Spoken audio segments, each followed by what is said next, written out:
කියන්නේ හැම වෙලේම මම අලුත් දේවල් ඉගෙන ගන්නවා මම කරන දේවල් නේ. ඒ ඉගෙන ගන්න මම මොකක් හරි එක තැනක අවුල් කරගෙන වැඩි. ඒ කියන්නේ ඒ ලෙවල් කාලේ කියන එක එච්චර මම කැමති කාලයක් නෙමෙයි මගේ.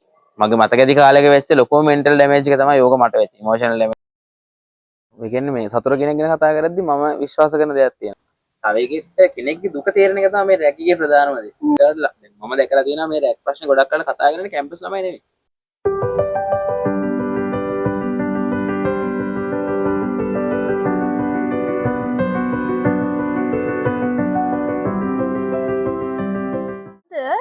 අපිට එයාලගේ ජීවිත කතාව කියන්න ඇවිත්තින් හරිම විශේෂ චරිතයක්. මගේම බැෂ්මේට් කෙනෙක්. මම දැකපු විදිහට හරිම එක්සෙප්ෂනල් චරිතයක් තියෙන, අනිත් අයට ගොඩක් උදව් කරන සහ ඇකඩමික් අතින් සහ හැම අතින්ම එක්සලන්ට් විදිහට ඇචීව් කරපු චරිතයක් තමයි අද මම ගෙනල්ලා තියෙන්නේ අපේ පළවෙනි චැප්ටර් එකට. ආදරයෙන් පිළිගන්න අපේ පළවෙනි ගෙස්ට් සෙහාර අරුණෝද්ද ෆර්නෑන්ඩෝ.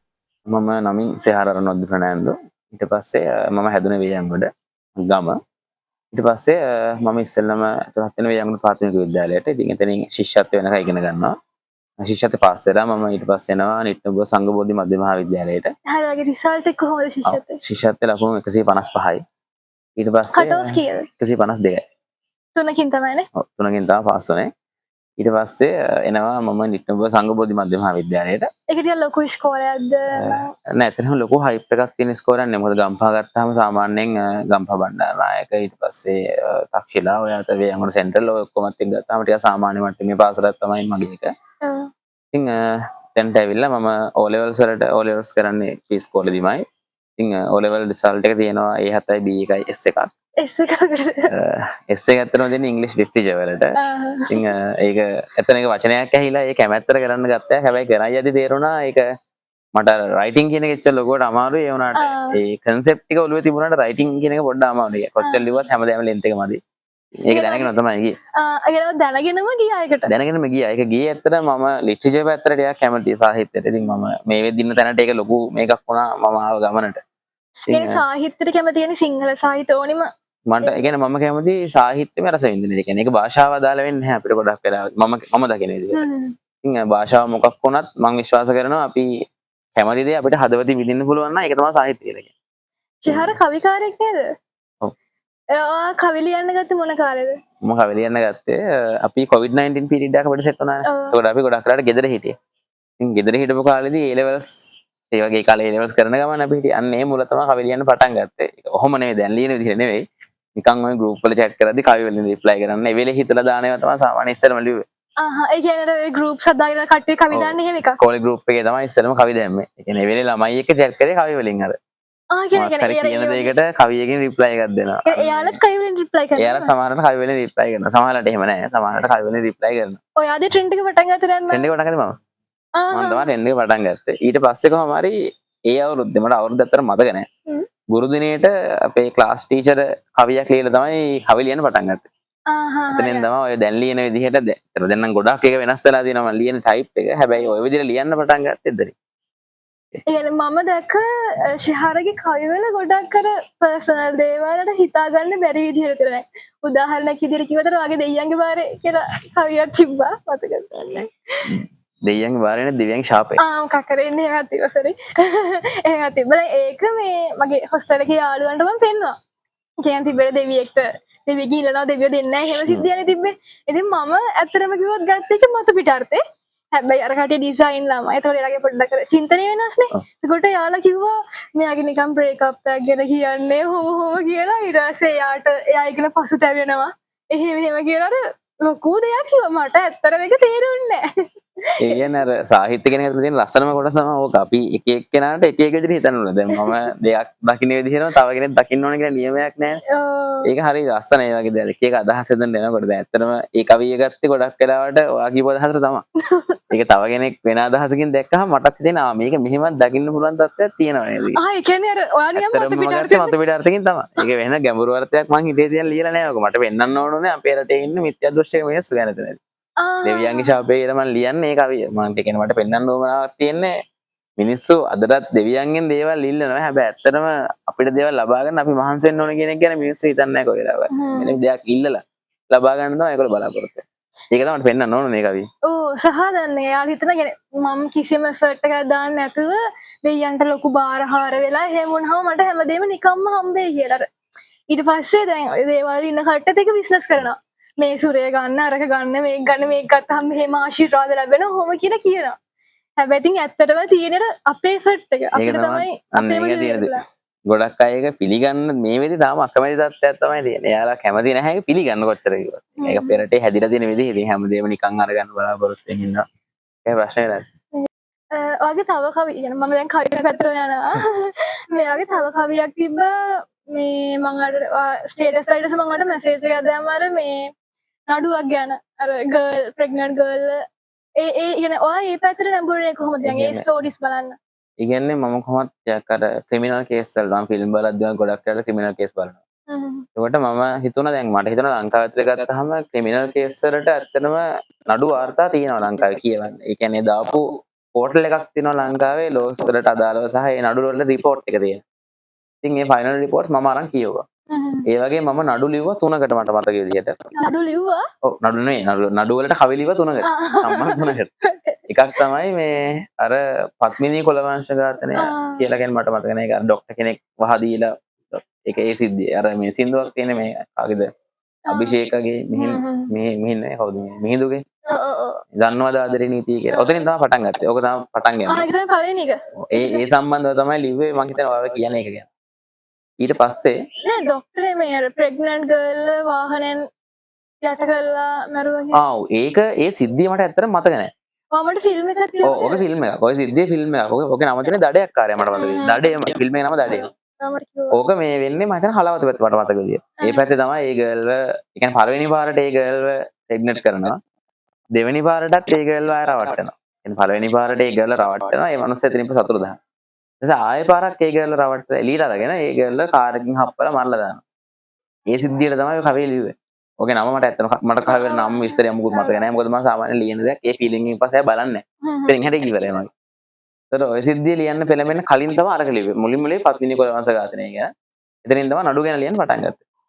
ඊට පස්සේ ඕක තව එකක් ලියන්න පටන් ගත්තා. ඒක පටන් ගත්ත එක මම නිකන් කන්සෙප්ට් එක කියන්න ඒක දැන් හිටාන ඉදලක රිලීස් වෙන එක. තියෙන්නේ මේ එක අම්මා කෙනෙක් අධිකරණය ඇතුලේ එයාගේ දුවව රේප් කරපු කෙනාව වෙඩි තියලා මරන සිද්ධිය තමයි එතන. ඒක ලංකාවේ එකක් නෙමෙයි පිටරට එකක් මට ගමන මතක නැහැ. ඕක ගැන තමයි ඊළඟට ලියන්න හිතන් ඉන්නේ නඩු සම්බන්ධව. ඊට කලින් පොඩි බ්‍රේක් එකක් ගන්න මම කවිලින් නැවතුව කාලයක් මතක ඇති වුණා. මම ඉගෙන අහන්නේ හිටියේ. ඇයියෝ නැත්තේ? ඒ කියන්නේ ගොඩක් වෙලාවට දැන් අපි කවියක් කියන එක ඇතුලේ මම කවියක් ලියන්න කලින් දැන් මම සිද්ධියක් පදනම් කරන් ලියනවා නම් මම ඒ සිද්ධිය සම්පූර්ණයෙන්ම හොයන වෙස්සෙලා. يعني මට කොච්චර වැඩ තිබුණත් මම අනිත් ඒනවා රිසර්ච් කරලා තමයි කවිය ලියන්නේ. අපිට කියන්නේ බොරුවක් දෙන්න බැහැ සමාජගත කරන්න බෑ. කියන්නේ මම දැන් කවියක් ලියුවොත් කියන ඔඩියන්ස් එකක් ඉන්නවා. දැන් ඔයා කියනවා හොස්ටල් එකේ කට්ටියට පෙන්නනවා. එහෙම කියලා. එතකොට ඒ කියන ඔඩියන්ස් එකට මම ඊට පස්සේ කට්ටිය අහනවනේ. මේක කොහොමද? එතකොට එහෙම වුණාම දැන් ඒ වගේ තව පිරිස ඉන්නවා. වගේ මගේ බෝඩි මේ කට්ටිය කියනවා. තව මගේ ළඟ ඉන්න යාළුවෝ කියනවා. එතකොට එහෙම වුණාම මම සිද්ධියක් ගැන යාළුවෝ බොරුවක් දුන්නොත් හරි අමාරු ඒකයි කියන්නේ. මම වැරද්දක් සමාජගත කරොත් ඒක වැරදි අදහසක් ඉඳලා යනවනේ. ඉතින් මම කරන්නේ ඉස්සෙල්ලාම ඒක හොඳට එක්ස්ප්ලෝර් කරනවා. මොනවද මේ තියෙන සිද්ධිය කියලා මම හොඳට හොයනවා. ඇත්තටම මොකද්ද වෙලා තියෙන්නේ කියලා. ඊට පස්සේ මේ තමයි මම ඒක වචන වලට ගන්නෙ. අර ඔයාගේ අයිඩියාස් උත් දාලා. ඔව් මගේ අයිඩියාස් උත් දාලා. ඒ කියන්නේ ඒ වෙලේ මට එන විදිහක් දාලා මගේ view එක සහ මට එන feel එක මම දාලා ඒක ඉන්ටර්ප්‍රිට් කරනවා එළියට. දැන් ඒ මම සිද්ධියක් ගැන ලියද්දිනේ. හැබැයි අපි හැඟීමක් ගැන ලියද්දි මොකක් හරි ඒ වගේ දෙයක් ගැන ලියද්දි ඒ සෙල්ලම හරියන්නේ නැහැ. දැන් සිද්ධියක් ගැන ලියද්දි ඒක අපේ දෙයක් නෙවෙයි. හැබැයි හැඟීමක් ගැන ලියද්දි ඒක ගොඩක් කරලා අපිට ලොකු ඉමෝෂනල් ලෙවල් එකක් ඇතුළට ගේනවා අපි ලියන එක. ඒකට අපි දැනගන්න ඕනේ ඒක කියන්නේ මම රයිටර් කෙනෙක් විදිහට මම දැනගන්න ඕනේ මගේ කවිය ඇතුලේ මම අර විනාශ නොවි ඉන්නේ. ගොඩක් වෙලාවට මම ලියන කවිය ඇතුලේ මේ මාව කන්ට්‍රෝල් කරන්න මම මාර අමාරුයි. ඒක ලේසි පස් වැඩක් නෙවෙයි. දැන් ඒ කියන්නේ ඇඬෙනවා වගේ දැනන්න. ඒක වෙනවා. ඒක සාමාන්‍යයි. ඇඬෙන එක සාමාන්‍යයි. පද ගලපද්දි ඊට වඩා දේවලුත් වෙන්න පුළුවන්. ඒ කියන්නේ ડિප්‍රෙෂන් වගේ ડિප්‍රෙෂන් වෙලාවල් තියෙනවා. ඒ කියන්නේ සමහරවිට මම කවිය ලියද්දි එක කවියක් ලියන දවස් ගාණක් ගන්නවා. එක කවියකට එක පදයක් ලියලා ඊළඟ පදේ ලියන දවස් ගාණක් ගන්න වෙලාවල් තියෙනවා. එතකොට සමහරවිට කවියක් කියන මාසයක් විතර යනවා. දැන් තාම එක ටොපික් එකක් දාපු කවියක් තියෙනවා ලියලිවර නැති. ඒ කවිය මට ලියන්න බෑ. එතනට යද්දි හරි අමාරුයි ඔළුවට. يعني හේතුව තමයි ඔය සමහර එක්ස්පීරියන්ස් ගැන ලියද්දි ඒවා අපිට සමහර තැන්වල සම්බන්ධයි. කියන්නේ අපිට ඒ වගේ සමාන සිද්ධීන් වෙලා තියෙනවා. එහෙම වුණාම මම සාමාන්‍යයෙන් කවියක් ලියද්දි ගොඩක් වෙලාවට මගේ ජීවිතය ගැන යනවනම් මම මගේ ජීවිතේ පස්සරම යනවා. කියන්නේ මම මං ගැන කවියක් ලියනවා නම් ඒක පස්සරම ගිහින් ඇවිල්ලා තමයි ලියන්නේ. එහෙම ලියුවේ කවිය තියෙන මේ වෙනක. එතකොට ඒ කවිය ලිව්වට පස්සේ මම ආයෙ කවිය ලිව්වේ නැහැ. ඉතින් පස්සම නැවැත්තේ. ඒකෙන් පස්සේ ඒක තමයි ටර්නින් පොයින්ට් එක. ඉතින් ඉහළ ලිව්වේ නැහැ ප්‍රාර්ථනාව කියන කවිය. ඒ අන්තිම එක. අන්තිම කවියෙන් පස්සේ ආයෙ ලිව්වේ නැහැ. ඊට පස්සේ මේ කොහොම හරි එහෙම වුණාම අර ඒ පස්සර ගිහින් එද්දි සමහර සිද්ධි අපි පොඩ්ඩක් සෑහෙන බ්‍රේක් ඩවුන් කරනවා අපේ මෙන්ටලි. ඉතින් මගේ ඉමෝෂනල් ඩැමේජ් එකට ටිකක් බය වුණා. ඔයා කියන්නේ ඔය බ්‍රේක් අප් වගේ දෙයක්ද නැත්නම් ඔයා වැටුණ තැනක්ද? ගොඩක් වෙලාවට බ්‍රේක් අප් එකක් කියන්නේ බ්‍රේක් අප් මට මගේ එකයි වෙලා තියෙන තැන බ්‍රේක් අප් මගේ ජීවිතේ.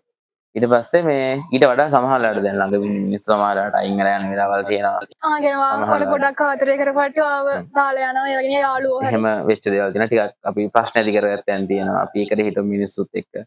ඊට පස්සේ අපි දැන් උනාම පස්සෙන් ගිහපු ගර්ල්ස් ලාගේ ප්‍රශ්න තියෙනවා. ඒ වගේ මොනවා හරි මම එකක් දන්නේ. ගෙවල් ගෙදරත් එක්ක ඇති වෙච්ච ප්‍රශ්න මතක් වෙනවා. ඉතින් ඔය වගේ අර ඉමෝෂනල් අපි පිටිපස්සට යද්දි සෑහෙන තොගයක් අපි ලොකු වේට් එකක් ඉස්සරහට අපි ආය අරන් යනවා පිටිපස්සට ගිහිල්ලා.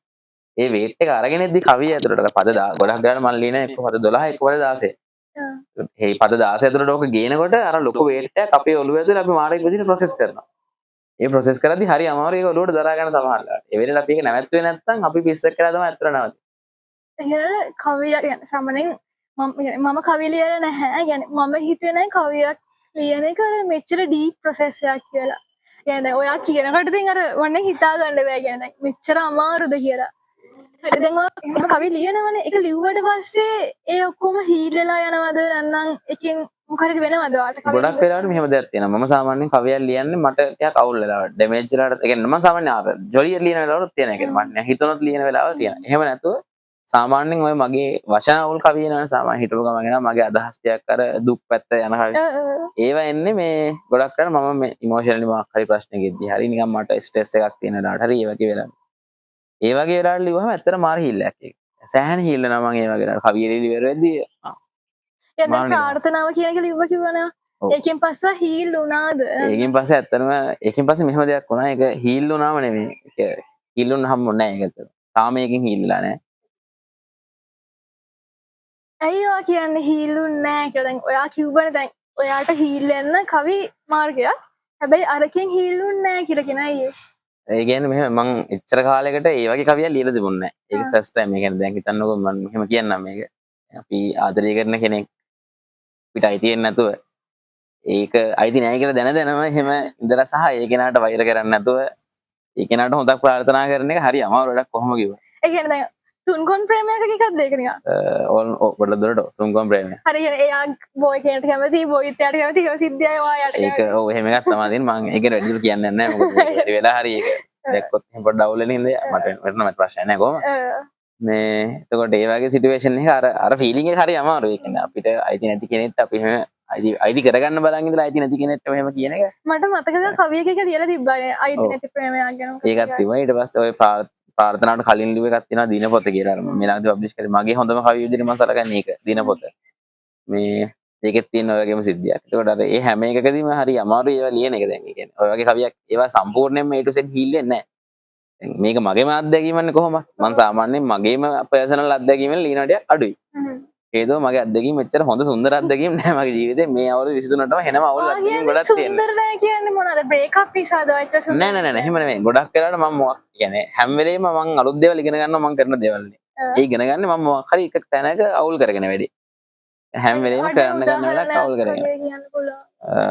උදාහරණයක් ගත්තොත් එහෙම දැන් අපි කලින් කතා කරේ හිටියේ අපේ මගේ ලයිෆ් ස්ටෝරි එක ගැන. ඒක තමයි ඒක තව ටිකක් ඉස්සරහට දැන් අපි ඒ ලෙවල් කාලේදී ලිව්වා එස් එකක් ගත්තා. ඔව් ඒක ගත්තා. දැන් ඒ වගේ අර දැක්කනේ කිරි කරේට දාපු ගොම බින්දුවක එතන එස්සක් කොහෙන්ද තියෙන්නේ. ආයේ දැන් ඒ ලෙවල් කාලේට ගියාම ඒක හෙනම ඩාර්ක් පීරියඩ් එකක් මගේ ජීවිතේ. ඒ කියන්නේ ඒ ලෙවල් කාලේ කියන එක එච්චර මම කැමති කාලයක් නෙමෙයි මගේ මතක් කරන්න. කොටිම ওই රිසල්ට් එක ආවේ කොහොමද කියලාත් මම අදටත් දන්නේ නැහැ. ඒ කියන්නේ කැමති නෑ කියන්නේ. ඒ කියන්නේ මෙහෙම ඒක ඒ ලෙවල් ලියද්දි මම පුදුම කරදරයකට මුහුණ බෑ. දැන් යාළුවත් එක තරම් නෑ එහෙම නෙමෙයි. එහෙමත් නෑ. ඒ කාලේ මම එහෙම මම කොහොමද ටීචර්ස් ලබන්නද? එහෙම ප්‍රශ්න නෑ මට. එන මොනවා කියන්නේ? මේ කියන්නේ ගොඩක් වෙලාවට මට අසනීප තත්ත්වයන් තිබ්බ සෑහෙන්න. COVID-19 ඊට පස්සේ මට කොවිඩ් හැදුනද කියන්නේ? ඔව් හැදුනා. ඒ ලෙවල් ලියන්න කිට්ටු කරලත් එකපාරක් හැදුනා. ඊට පස්සේ මේ දෙපාරක් විතරද කියන්නේ? ඔව්. කියන්නේ මුලින්ම ගෙදරටම එකපාරක් හැදුනා. ඒක ඒ පාර මම අපි චෙක් කරේ නෑ. අම්මට නම් දරුණුවට හැදුනා. ඒක තමයි ලොකුම ඩැමේජ් එක මට වෙච්ච ඉස්සෙල්ලම. يعني මම මෙන්ටලි මගේ මතක ඇති කාලයක වෙච්ච ලොකුම මෙන්ටල් ඩැමේජ් එක තමයි යෝග මට වෙච්ච. ඉමෝෂනල් ඩැමේජ් එක. මොකද අපේ අම්මා මේ A levels ලියද්දී මම A level ලියන්න يعني අගෝස්තු මාසෙ විතර අපි ලිව්වේ පෙබරවාරිනේ. ඊට පස්සේ අවුරුද්ද අගෝස්තු මාසේ ඉඳලා යා මාසයක් එක දිගට ගම්පහ කොවිඩ් ICU එකේ. මාස 5ක්. මාසයක්. අම්සර් මාස. එක දිගට ගම්පහ කොවිඩ් ICU එකේ අදටත් එයාගේ පෙනහල ඩැමේජ්. ඒ ආව නියුමෝනියා ලෙවල් එක තාම තියෙනවා. මානසිකව අමාරුයි. ඊට පස්සේ හොම්ම මල්ලිටත් ඔය සනීපතත් එහෙම තිබුණා. චෙක් කරන්න දෙයක් තිබුණේ නැහැ. ඇත්තටම කොවිඩ් තමයි අම්මට. මේ කුසිල වුණාට පස්සේ ඊට පස්සේ මමයි තාත්තයි ඉතින් හිටියා.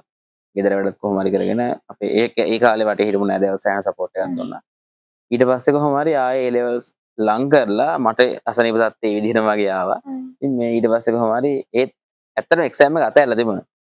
කරන්නේ නෑම කියන තැන තමයි හිටියේ. يعني ගෙදර ඒ වෙලේ තිබිච්ච ඒ ඩවුන් වෙලා ආයේ ගොඩ ගන්න අමාරු තැනක තමයි හිටියේ. හැබැයි කොහොම හරි තාත්තගේ වචනයක් තමයි ඔක වෙනස් කරේ. يعني තාත්තා කිව්වා ඒ වචනේ මට අමතක වෙන්නේ නැහැ කවදාවත්. කිව්වා මට උඹ ගැන විශ්වාසයක් තියෙන විශ්වාසයවත් උඹට උඹ ගැන නැත්තම් උඹ දුක්ඛයන් කිය. ඒක තමයි වෙනසක් කරේ. ඔය දාපු රිසල්ට් එකට ප්‍රධාන හේතුව අන්තිම මාසේ. ඔය අන්තිම මාසෙ තුල මම මතක විදිහට මට මතක විදිහට පාස් පේපර්ස් මොඩල් පේපර්ස් ඇතුළු පේපර් 100කට වඩා මම කරා. එක මාසෙකට. කියන්නේ මාසෙකින් ඒ වගේ ගේමක් මම හිතන්නේ කවුරුත් ගහලා නැති කියලා. පේපර් 100ක් කරන්නේ කොහොමත් කරන්නේ නැහැ. කියන්නේ හැමදාම ඔය දවස් 30ට දවසට පේපර්ස් 3කට වඩා කරා. ඊට පස්සේ තමයි කොහොමද ඔය ලෙවල් එකට ආවේ. ඉතින් ඒ ලෙවල් කරද්දිත් මම කොවිඩ් පටන් ගත්ත කාලෙම අපේ ඉස්කෝලේ කට්ටියට කුප්පි කරලා හොම කරගෙන ගියා ඉතින්. මම ඒකයි කියන්නේ. ඒ කාලේ තමයි යාළුවන්ට කියන්නේ. ඒ කාලෙත් ඉගෙනුවා. ඒ කාලේ තමයි පටන් ගත්තේ ඔය ගන්න නැට් එක. එතකන් කරේ නැහැ මම. දැන් මෙතන ශිහාර කියන්නේ ඒ තුනක් ගත්ත කියලා. එයා නිකන් ඒ තුනක් නෙමෙයි ගත්තේ. එයා A level කාලේ maths physics එක IT කරලා ලංකාවේ මුල් 54ට ඇවිල්ලා ඊට පස්සේ මොරටුවේ IT faculty AI ඩිග්‍රී කරන ළමෙක් දැන්. එයා A level කාලේ මෙච්චර ලොකු ප්‍රශ්න විඳලා. يعني අම්මටත් කොවිඩ් හැදිලා, එයාට දෙපාරක් හැදිලා, හවුලේ කට්ටිය ගොඩක් ඩවුන් වෙලා අර අඳුරු කාල පරිච්ඡේදයක එයා අන්තිම කාලේ මහන්සි වෙලා තමයි මෙතනට ඇවිත් තියෙන්නේ. ඇත්තටම කිව්වොත් අපේ ෆැකල්ටි ඉන්න මම දකින දක්ෂම ළමෙක්. මං පටන් ගද්දිත් කිව්වා අර ගොඩක් දේවල් ඇචීව් කරපු ළමෙක් තමයි මෙයා කියලා. ඒකට අර එච්චර ඒ ලෙවල් කාලේ ඔච්චර يعني මිනිස්සුන්ට ප්‍රශ්න ඇති වෙනවා තමයි. හැබැයි මේ තරම් ප්‍රශ්න ඇති වෙලත් අතාරින්න නැතුව තමන් ගැන විශ්වාස කරලා මෙතනට ආපු ළමයි අඩුයි. ඒක මම හිතනවා අපිට ශිහාරගේ ජීවිතෙන් ගන්න පුළුවන් දෙයක් කියලා. දැන් සමහර කට්ටිය හිතනවානේ මේ මම පාඩම් කරලා නැහැ මට අන්තිම මාස 3 කරගන්න බෑ කියලා අතාරින කට්ටියට මම ඊළඟ ශායිකම කරනවා එහෙම කියලා. හැබැයි ශිහාර එහෙම අතෑරියා නම් ශිහාර මෙතන නැහැ. ශිහාර වලට මොකක්ද කියන්නේ හිතෙන්නේ? ඔව් ඒක මේ ඇත්තටම දැන් ඔය මං කිව්ව කොවිඩ් සම්බන්ධයෙන් තව ප්‍රශ්න වුණා. එකක් තමයි මට සර්ජරි එකක් කරා ඇපෙන්ඩිසයිටිස් වලට. එතකොට මාසයක් විතර මුකුත් කරගන්න බැරි වුණා ඊට පස්සේ. ඊට පස්සේ මාසයක් විතරම ක්ලාසස් මුකුත්ම ගියෙත් නැහැ. ඊට පස්සේ ඒ ලෙවල් පටන් ගත්ත මුලම කකුලට අලවංගුවක් එනවා. හොඳයි. මොනවද කරගන්නේ? ඒකෙත් ඒ පොඩ්ඩක් වැඩි අවුල් වුණා. හරි මොනවද කරන්න ගිහින්ද ඔක් කරගන්නේ? ඒක නම් ඔය ගේ හදන කාලේ මොන හරි වැඩක් කරන්න ගිහිල්ලා අලවංගුවක් වැස්සා කකුලට. දැන් අවුල නැහැ ඒක ප්‍රශ්නයක් නැහැ. කොහොම මට කොහොමද දිගින් දිගට කියන්නේ පොඩි කාලේ ඉඳලම සාමාන්‍ය එක්සෑම් එකක් ඉක්කදී මොකක් හරි දෙයක් එනවම ගොඩක් වෙලා අසනීපයක් තමයි. පොඩි කාලේ ඉඳලම මම විස්පේෂන් කෙනෙක්. ඒකට ඒකත් එක්ක අසන මේ වෙද්දිත් ඇත්තටම සෑහෙන ලොකු අසනීප තත්ත්වවල ඉන්නවා. මේ එතකොට ඒත් එක්කම ඉතින් අර කියන්නේ අතාරින්න පුළුවන්කම තියෙන ගොඩක් තැන් වල මම ගොඩක් දේවල් අතහැරලා නැහැ ඇත්තට. ඒ කියන්නේ අතහැරලා දාලා මට ඉන්න පුළුවන්. දැනුත් එහෙම මේ වෙද්දිත් එහෙම එක්ස්කියුස් එකක් හැම වෙලේම මට තියෙන එක අතාරින්න පුළුවන් කියන එකට. හැබැයි අර කාගෙන කොහොම හරි ආවා. ඒ ඉන්න හේතුව තමයි මේ හැම වෙලේම අම්මයි තාත්තයි වෙන දෙයක් නෙමෙයි. මොකද මම දැක්ක ඇස් දෙකෙන් ඒ දෙන මහන්සියලා විදියට. එතකොට මම අදටත් දැන් මේ වෙද්දි වුණත් මම ගෙදර ගියාම සමහරවිට කැම්පස් එකේ වැඩ කරන්නේ නැහැ කියලා මම ඉතින් කියනවා මම මේක අතාරින්න මම කරන්නේ නැහැ කියලා. වික්‍රතරිට කතා කරලා. ඔව් එහෙම කියනවා. මම කියනවා ඒ වුණාට මම දන්නවා මම මේක ඉතින් කොහොමද අතාරින්නේ නැහැ කියලා. මොන දහංගඩේ දාලා හරි මම මේක ඉවර කරනවා කියලා මම දන්නවා. මම කියන්නේ නැහැ ඉවර කරනවා කියලා. පොඩි මේකක් දෙනවා. බෑ කියලා මම කියන්නේ. මොකද මම දැන් මෙහා ආවත් කැම්පස් එකේ ඇකඩමික් විතරම නෙමෙයි මම සාමාන්‍ය ලෙක්චර් මොනසෙකුත් නෙමෙයි. එතකොට ඒවටත් මට ප්‍රශ්න තියෙනවා. එතකොට එක්ස්කියුස් නෑ ඒවට නම් ඇත්තටම යන්නේ නැති එක මගේ වැරද්ද. මම ඒක මේ බලන අයට නම් කියන්නේ ඔයාලා කැම්පස් යනවා අනිවාර්යෙන් ලෙක්චර්ස් යන්න. මම කරපු වැරද්ද කරන්න එපා. එතකොට එක්සෑම්ස් තියෙනවා. ඔව් ඇටෙන්ඩන්ස් කේස් තියෙනවා. එතකොට එක්සෑම්ස් වල ප්‍රශ්න තියෙනවා මම අසනීප වෙලා ලියුව නැති කියන. ගිය පාර මම කියන්නේ අපේ සෙකන්ඩ් ඉයර් ෆස්ට් සෙමස්ටර් එකේ එක්සෑම් එකේ මට මොඩියුල් 3ක් ලියන්න බැරි වුණා. අසනීප වෙලා ඉද්දි. ඔය ලිව්වද ඒක? නෑ ඒක දැන් තර්ඩ් ඉයර් ෆස්ට් සෙමස්ටර් එකේ ලියන්නද? එතකොට දැන් ඒ වගේ ෆස්ට් ඉයර් සෙකන්ඩ් සෙමස්ටර් එකේ ලිව්වේ නැති එක මොඩියුල් එකක් මේ පාර ලියන්න තියෙනවා. එතකොට ඒ වගේ අර ඒ ඇත්තටම මේ අසනීප ඇත්තටම මේ අසනීප නිසා වෙච්ච දේවල්. ඒවා නම් මේ ඒ වගේ දේවල් මම කියන්නේ මෙඩිකල්ස් දාන්න ඒවා සාමාන්‍යයෙන් කරන්න එපා. අසනීපයක් වුණත් ඔයාලා ලියන්න පුළුවන් ලෙවල් එක තියෙනවා නම් ගිහින් ලියන්න. මට නම් ලියන්න දෙයක් නැහැ කියලා නද්දර ලෙවල් එකේ හිටියේ. ඒ නිසා තමයි ලිව්වේ නැත්තේ. ඉතින් මේ ඒකත් එක්ක ඔය වගේ අර තාමත් ඒ කියන්නේ මේ වෙනකනොත් ප්‍රශ්න තියෙනව නැත්තේ නැහැ. දැන් සාමාන්‍යයෙන් මගේ පෞල් පසුබිම ගත්තත් අපේ අම්මයි තාත්තයි දෙන්නෙන් කෙනෙක්වත් ඒ ලෙසත් කළා නැහැ. يعني දෙන්නාට තිබිච්ච සෑහෙන සල්ලි ප්‍රශ්න. අපි තාත්තා ගත්තත් කොටහෙනේ. අම්මා ගත්තත් මෝදට. ඒකට දෙන්නම ලොකුම ඒ කියන්නේ ඇත්තටම බොහොම පොඩි පවුල් දෙකක්. තුන්වෙනි පන්තියේ කෙනෙක් උපරිම. ඒකට එහෙම දැනකදී මේ අද ඉන්න තත්ත්වයට එන්න ගහපු ගේ මම S2කින් අවුරුදු ගණන් තිස්සේ දැක්කා. ඒ දැකපු දේ ඇතුලේ මම කටින් මොන දේ කිව්වත් يعني ඒ වෙලේට එයාලගේ හිතට දෙන ඇති. ඒ වුණාට අර මට එන කේන්තිරම මොන කතාව කිව්වත් සමහරවිට ඒක මගේ පැත්තට ඊට වඩා ඩබල් වෙනවා. يعني එයාලට මම කියන්නේ නැහැ.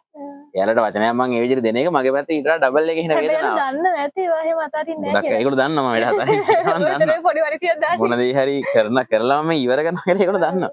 එතකොට මේ ඒ නැදත් අර ඇත්තටම මම සාමාන්‍යයෙන් දැන් කැම්පස් එක ඇතුළේ ගොඩක් අය යන දේවල් පස්සේ නෙමෙයි මම යන්නේ ඒක. මගේ විදිහේ. ඒ කියන්නේ මොනවා වගේ දේවල්? ඒ කියන්නේ දැන් ගොඩක් අය වටින GPA එකනේ. GPA එක ක්ලාස් එක එතකොට එයාලගේ රිසල්ට්ස් එයාලා කරන ප්‍රොජෙක්ට්ස් ඒවා එයාලට වටින්නේ. මට එහෙම නැහැ. මට වටින්නේ මම මෙතනට ආවේ ඇත්තටම ටිකක් සතුටින් නිදහසේ. මට වැදගත් ඒ නිදහස. මම මේක ඇතුලේ හොයන්නේ නිදහස මේ වෙනකන්. තාමත් දැන් අවුරුදු දෙකක් තිස්සේ මේ කැම්පස් එක ඇතුලේ මේ ෆැකල්ටි ඇතුලේ මම මගේ නිදහස සහ සතුට වෙනුවෙන් ගොඩක් දේවල් කරනවා. මට ඒක හම්බුණාද? ගොඩක් තැන්වල හම්බ වුණා. කියන්නේ මම සාමාන්‍යයෙන් මම කරන දෙයක් ගැන ආයෙ රිග්‍රෙට් වෙන්නේ නැහැ. හරි ඔයාලට සතුට ලැබෙන්නේ මොන වගේ දේවල්? නිදහසේ ඉන්නේ. නිදහස හරි. එතකොට කවි ලියන එකෙන් වලට යම් කිසි සැනසීමක් ලැබෙනවා. ඒ වගේ ඒවා දැන් මම දැකලා තියෙන තමයි දැන් අපේ ෆැකල්ටියේ මොන ඉවෙන්ට් එක තිබ්බත් පැනගෙන ගිහින් ඕක ඕගනයිස් කරලා කෑ ගහලා එන්න කියන කල්ටියට වැඳලා ගෙන්නගෙන ඔක්කොම ටික කරන්නේ. يعني ඕගනයිස් කරන වැඩේම ඔක්කොම කරන්නේ ඔයා. ඔව්. يعني ඒ වගේ වලට සතුටක් ලැබෙනවා. එහෙමද? ඔව් තියෙනවා. ඒ කියන්නේ මම දැන් මේක මම ඉගෙන ගන්න දැනනේ. දැන් මම ඉස්කෝලේ යන කාලේ අර නිකන් සරල භාෂාවෙන් කිව්වොත් එහෙම කිසිම බාහිර වැඩකට යන මොනොස්සෙන් නෙමෙයි. හැබැයි කැම්පස් එකට ආවත් හරි ඉස්සෙල්ලාම පටන් ගත්ත එක්ස්මෝ ඉවෙන්ට් එකේ. ඒකට ආව අලුත්. ඒතර මම ළමයි බැච් එකේ ළමයෙක්වත් අඳුරන්නේ නැහැ. ඒ ආව දවසේ ඉඳලා ඒක ඇවිල්ලා මාසයක්වත් නැහැ අපි. එදා ඉඳලා මේ වෙනකන් දැන් මේ අවුරුදු දෙක වෙනකම්ම තිබිච්ච හැම ඉවෙන්ට් එකකම සම්බන්ධ වුණා කොතනදී හරි. ඒක හිතරම ගත තීරණයක්ද නන්නම්? නෑ ඇත්තට පටන් ගන්න හිතලා ගත්තේ නෑ. පස්සේ ඉතින් දිගටම කරන් යන්නේ. ස්ටුඩන්ට් යුනියන් එකට ගියත් එක්ක ඒක දිගටම යන්න උනා. දැන් ඉතින් ඇත්තටම අපි වගකීම දන්නවා. දැනගෙන ඒකත් එක්ක යනවා. හරි දැන් ඔයා දැන් මෙහි ඩිග්‍රී කරන ගමන් තව දේවල් ටිකක් කරන්න නේද? තව කොහේරු ගන්නන ඒව ටිකක් කරනවා නේද? මට පොඩ්ඩක් ගැන කියන්න බලන්න. ඔව් ඒ කියන්නේ මම පැරලලි තව ඩිග්‍රී එකක් කරගෙන ගියා. යනවා ඇත්තට මේ වෙද්දිත්. ඒකේ ෆයිනල් එකේ තමයි මේ ඉන්නේ. ඒක කරන්නේ ESOFT Metro campus Gampaha branch එකේ තමයි මම ඒක හය නැෂනල් ඩිප්ලෝමා එක ඉවර කරේ. එතකොට දැන් ෆයිනල් ඉයර් පටන් ගන්න ඉතින් තාම පටන් ගත්තේ නැහැ. ටුක්ටක් කියලා තියෙනවා මේකේ ඩිග්‍රී එකේ තියෙච්ච අඩුපාඩු ටික හදාගන්න එක. ඊට අමතරව මම ජොබ් එකක් විදිහට කලින් වැඩ කරේ සදර්න් නීරා එකේ. මුලින්ම වැඩ කරේ A levels ඉවර කරලා මම ESOF එකේම තමයි ඉන්ස්ට්‍රක්ටර් කෙනෙක් විදිහට. ඊට පස්සේ සදර්න් නීරා කියලා කම්පැනි එකක් ජොයින් වෙනවා ඉන්ස්ටිටියුට් එකක් එක්ක. එතනත් රොබොටික්ස්, Python, වෙබ් වගේ තමයි උගන්වන්නේ. ඊට පස්සේ එකෙන් අයින් වෙනවා ටිකක්. අයින් වෙන්න ඇත්තට වැඩ පොඩ්ඩක් වැඩි නිදහසේ ඉන්න ඕන කියන කාරණාව මත සල්ලි ඕනේ නැහැ කියලා මම ඒකත් හරිනවා. කියන්නේ හැම වෙලේකදම සල්ලි වලට මම සාමාන්‍ය නිදහස් තෝරගන්න කෙනෙක්. ඊට පස්සේ මම එනවා ICBS International කියලා දැන් උගන්වන තැනට. එතනදී මම ගොඩක් වෙලාවට දැන් උගන්වන්නේ data science සහ machine learning වලට අදාළ දේවල්. ඊට අමතරව ගොඩක් IT පැත්තේ දේවල් තමයි. IT diploma එකකට උගන්වනවා. අර data science diploma එකකට උගන්වනවා. ඔය ටික තමයි දැන් ඉගෙනීම් කටයුතු කරගෙන යන්නේ. ඉතින් ඇත්තටම නිදහස වෙනුවෙන් තමයි හැමදේම කරන්නේ. මට ගොඩක් වෙලාවට මම උගන්වන දේ ඇතුලේ සතුටක් තියෙනවා. ඒක මම කියන්නේ. ඒක මම සාමාන්‍යයෙන් හැබැයි සතුට එක දෙයකට මේ දෙන්න කැමති නැහැ. يعني මම කියන්නේ නැහැ මම සතුට වෙන්නේ මේ දෙයින් කියලා. හේතුව මම එහෙම කරොත් ඒකත් මගේ නිදහසට මම කරන මේක. එහෙම ලොකු බාධාවක්. මම අනේ ඇඩික්ට් වෙනවා වගේ සිද්ධියක් ඔව් එහෙම මම කැමති නැහැ. කර කවිලින එක සතුට වෙනවාද කියලා හෙවනේ.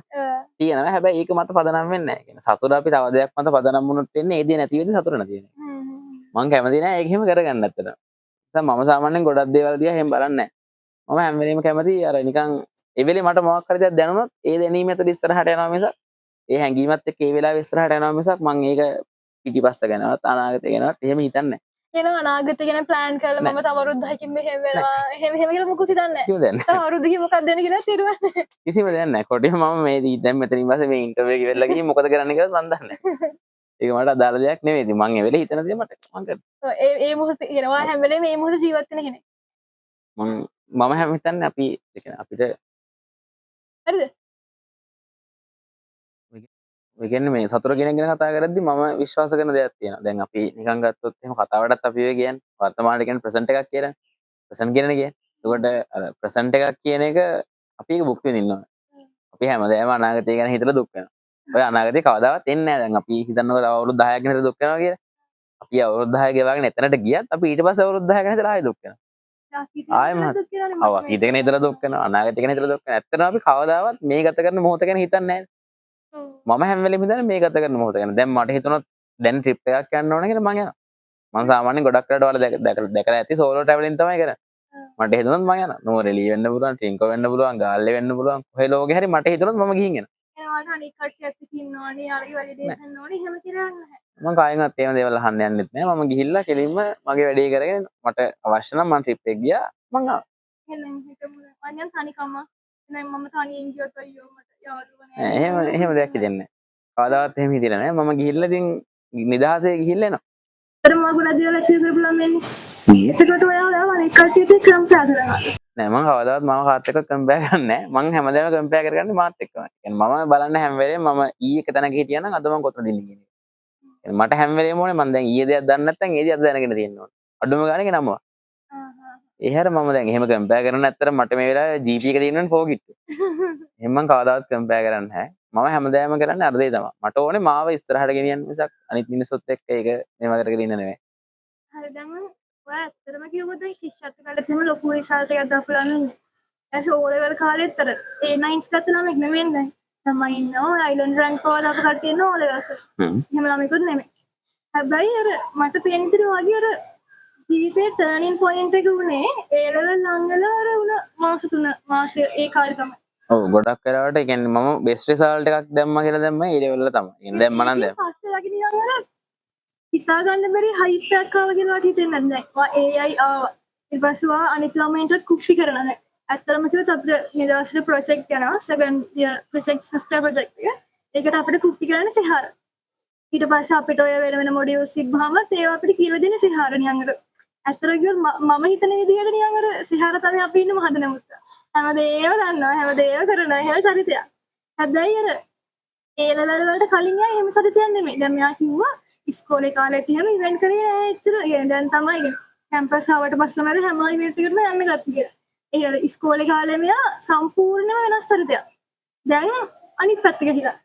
එහෙම උනේ අර අන්තිම මාසේ අර මෙයා මුහුණ දුන්න ප්‍රශ්නත් එක්ක අම්මා ලෙඩවීමත් එක්ක ඊට පස්සේ පවුලේ කට්ටියත් අර ඩවුන් වෙලා ඉද්දි මෙයාත් මෙයා ගැන විශ්වාසය නැති කරන් ඉද්දි අර තාත්තගේ වචන වලින් තමයි මෙයාගේ ජීවිතේ සම්පූර්ණයෙන් අනිත් පැත්ත හැරුණේ.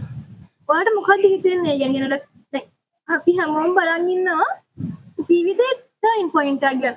දැන් ඔයාලට ටර්නින් පොයින්ට් එක ලැබිලා තියෙනවා. හැබැයි සමහර අයට එහෙම හම්බෙන්නේ නැහැ. ඔයාලට මොකක්ද? يعني ඔයාලට ඒ ගැන මොකක් හරි අයිඩියා එකක් තියෙනවද? හරි. ඒකෙදි මෙහෙම දැන් ටර්නින් පොයින්ට් එක කියන එක මම කියන්නේ ඒක කාටවත් එන්නේ නැහැ. ටර්නින් පොයින්ට් එක ඇත්තටම එන්නේ නැහැ. ඒක අපි අරගන්න ඕනද? දැන් මම ටර්නින් පොයින්ට් එක අරගත්තා මගේ. අරගත්ත ඒ කියන්නේ දැන් එහෙම කියපු නිසා කිව්වා. දැන් තාත්තා එහෙම කිව්වා නම් මට නිකන් හිතට අතහැරලා දාන්න තිබ්බා. මං එහෙම නෙමෙයි මම ඒක ටර්නින් පොයින්ට් එකක් කරගත්තා. මම ඒක සීරියස් අරගෙන නෑ මම මේක කරනවා මම. මෙහෙම මොනොත් මෙහෙම විශ්වාස. ඒ වගේ ටර්නින් පොයින්ට් දෙකක් මගේ ජීවිතේ තියෙනවා. ඒ වගේ කාර්යම තව එකක් තියෙනවා ගුරුවරයෙක් කිව්ව කතාවක්. මම ඇත්තටම ක්ලාස් ගිය ගුරුවරු තුන්දෙනා මම කියන්නම්. කෙනෙක් තමයි රුවන් දර්ශන. අනිත් එක්කෙනා නිලන් ජයසූරිය. අනිත් එක්කෙනා දානජය කලුකම්පිටිය. මේ තුන්දෙනා නිසා තමයි ඇත්තටම කියන්නේ සෑහෙන දෙයක් කරගත්තේ. ඒ වගේම ඉස්කෝලේ ගුරුවරුත් එහෙමයි. ඒකට අපිට ෆිසික්ස් ගන්න මදුවන්දි මැඩම්. ඊට පස්සේ මැත්ස් ගන්නවා නිමාලි මැඩම්. මාරම කියන්නේ වෙනස්ම විදිහේ තුන්දෙනෙක්. මේ ඒ කියන්නේ ඒකත් එක තමයි මම IT නම් කීප දෙනෙක් කියනවා. එතකොට ඔහොම එද්දි මේ ඔයට ඕව ටර්නින් පොයින්ට් උන එක තැනකදී රුවන්සේ කතාවක්. يعني මම රුවන්සේ ක්ලාස් එකේදී මට එක දවසක් කෝල් එකක් ආවා. කෝල් එක අරගෙන මම කට් කරන්න ෆෝන් එක අතට ගත්තාම ක්ලාස් එකේ ඉන්ස්ට්‍රක්ටර් ෆෝන් එක අරගෙන ගියා කාඩ් එකත් එක්ක. ඊට පස්සේ කොහොම හරි එදා මම රුවන්සේ ක්ලාස් එකේ සර්වර් හම්බෙන්න ෆෝන් එක ඉල්ල ගන්න බෑ මගේ. ගියාම මේ සර් කිව්වා මගේ පොත බලලා මම ගණන් හදලා කියනවා හැබැයි කපල කොටලක් තියෙනවා. දැන් ඒ වෙද්දි කොවිඩ් නිසා එක පොතයි ගෙනියන්නේ. බෑග් ගෙනියන්න බෑනේ. සොසිප්පන් එකට බෑග් ගරා යන්න බෑ. ඒකට ෆයිල් එක තමයි ගෙනියන්නේ. ඒ නිසා ඔය හෝම්වර්ක් කරන පොත් ගෙනියන්නේ නැව තියලා යන්නේ. කොහොම හරි හෝම්වර්ක් දුන්න ගණන් පෙන්නන්නේ. දැන් ගණන් පෙන්නන මං ගාව නෑ ඉතින් හෝම්වර්ක් දුන්නේ. ඒක පොත ගෙදරනේ. හැබැයි ඇත්තටම වැඩ කරලා තිබ්බේ ඒ වෙද්දි. ඊට පස්සේ මේ සර් මට කිව්වා ඔයත් එහෙම වැඩ කරන ළමෙක් වගේ මට පේන්නේ නෑ. ඔයා මට පේන්නේ නිකන් අර බෝඩ් එකේ ලියන එක ලියා ගන්න ළමෙක් වගේ කියලා. ඉතින් ඕකත් මට ටිකක් ඔළුවට දුන්නා නෑ මම සර්ට පෙන්නනවා මම මෙහෙම ළමයෙක් කියලා. එදා ඉඳන් මම ඉතින් වැඩ කරනවා කොහොමත්. ටික වැඩිපුර වැඩ ගන්න ගත්තා.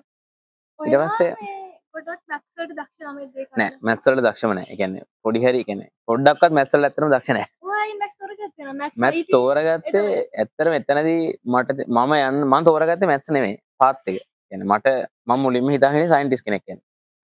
ඊට පස්සේ ඒක ඇත්තටම සයන්ටිස්ට් කෙනෙක් ඇස්ට්‍රොනොමි කෙනෙක් වෙන්න.